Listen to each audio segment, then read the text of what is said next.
Hey everyone, in this quick video I'll show you how to connect the Sendit app to your Snapchat account so you can start receiving anonymous messages. First of all, simply install and open Sendit.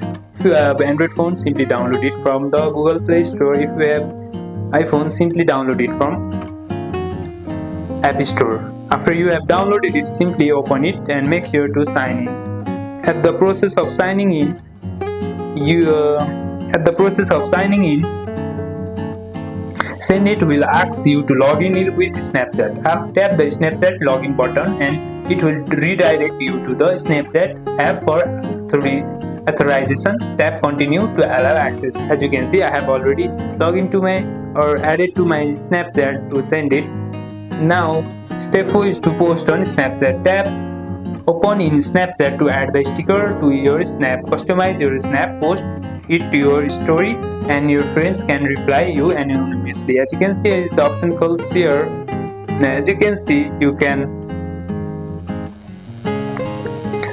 hit the ask me anything and click the photo, or you can simply send it option. After you have done that, now your friend can now reply you anonymously, and that's it. You have connected Sendit to Snapchat. If this helped, don't forget to like, subscribe and comment below with any question, and I'll see you in the next one.